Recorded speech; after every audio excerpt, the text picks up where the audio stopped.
Hello बच्चों, let's see this question.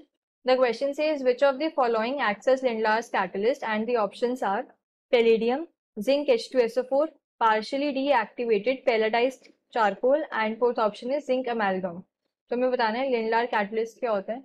So key concept of this question is key concept क्या है यहाँ पे Lindlar's catalyst. Lindlar's catalyst. अब Lindlar's catalyst क्या होता है? ये पार्शियली डीएक्टिवेटेड पेलेटाइज चारकोल होता है. ये एक हेट्रोजीनियस कैटलिस्ट है जिसको हम यूज करते हैं हाइड्रोजिनेशन ऑफ एल्काइंस के लिए.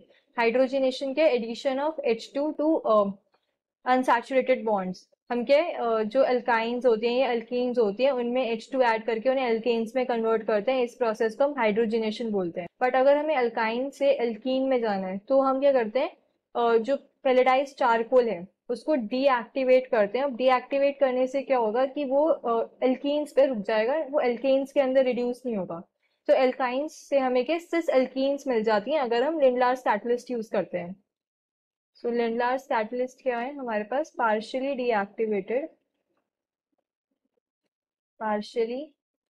Deactivated पेलेटाइज्ड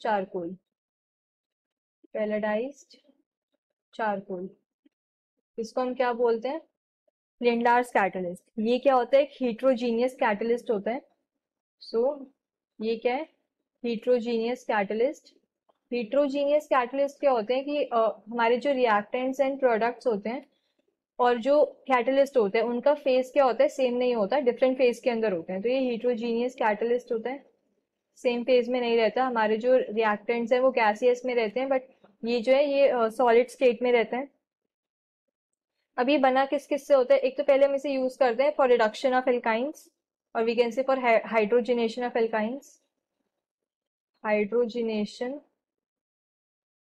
of alkynes. एल्काइंस की हाइड्रोजिनेशन के बाद हमें क्या मिलता है? सिस एल्कीन्स मिलती हैं. To sis alkenes.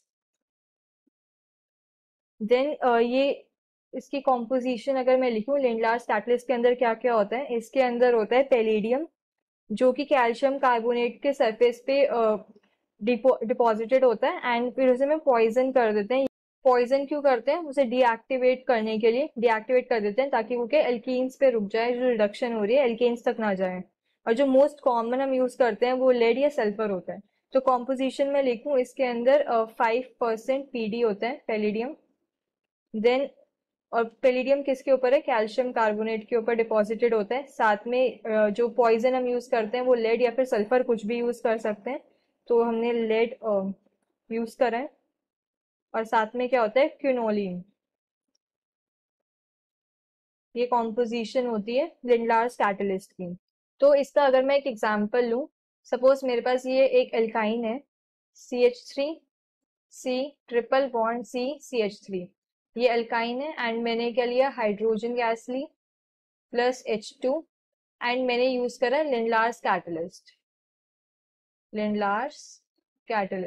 तो अब लिंडलार्स कैटलिस्ट से मुझे क्या मिलेगा? सिस एल्कीन मिलेगी. अब सिस एल्कीन कौन सी होती है? सिस एल्कीन वो होती है जिसमें जो दोनों बल्की ग्रुप्स होते हैं वो सेम साइड होते हैं. तो ये है हमारे पास cis alkene. Hydrogen same side and bulky group same side. तो ये हमें मिल गई सिस एल्कीन. तो अगर मैं ऑप्शन चेक करूं, option C is partially deactivated pelletized charcoal. The final answer is option C. Hope you understood this well. Best of luck.